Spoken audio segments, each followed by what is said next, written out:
So now we will study about the different methods of separation, in which the first method we'll study is the hand picking methods. It's a very simple method which you often see.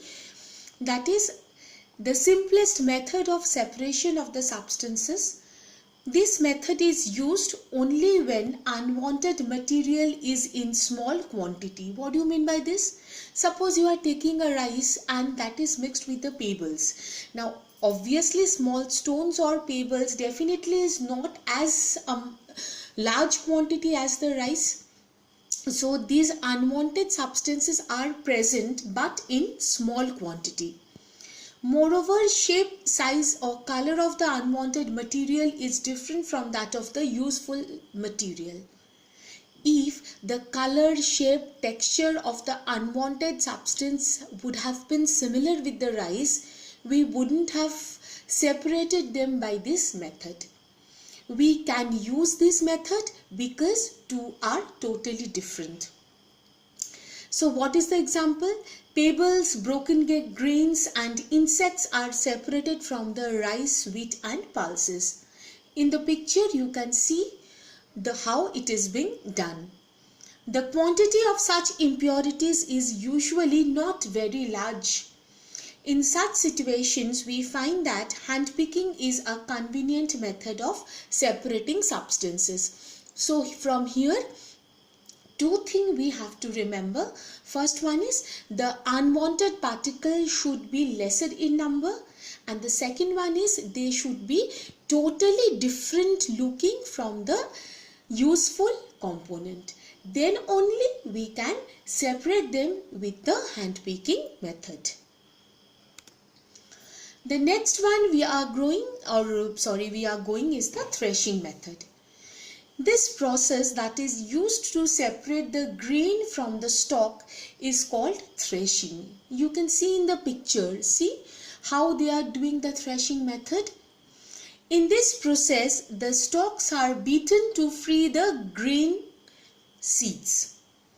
It is the process of loosening the edible part of the grain from the husk and straw to which it is attached. That means the edible part, that is the part of the seed what we eat, that has to be separated from the existing husk.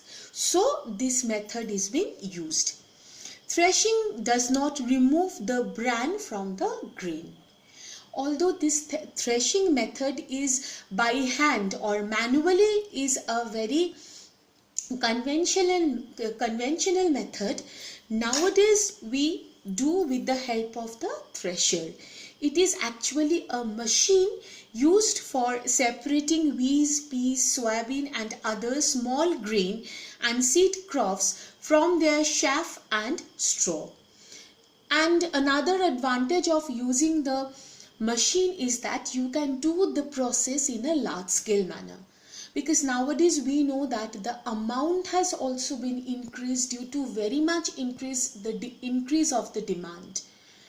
So manually to carrying out this process is really tiring and troublesome. So in many cases we use this machine. The next method of separation we are coming is the winnowing. This method of separating components of mixture is called winnowing. That is, so why are they used? They are used to separate the heavier and the lighter component of a mixture by wind or by blowing air. Why wind or blowing air? That means the most comparatively lighter husk particle, those will be separated from the heavier particle by the wind, and they will be carried away by the wind, and the seeds of or the comparatively heavier particle will remain and form a heap near the platform of winnowing. In the picture you can see how the winnowing is done. See, those are the lighter particle, they will be carried away by the wind, and heavier particle will be separated by this method.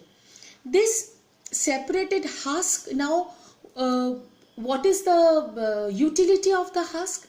The husk portion is generally used for the fodder of the cattle. Now what do you mean by fodder of the cattle? That means their food. Hope in today's class you had understood the three methods which I had discussed just now.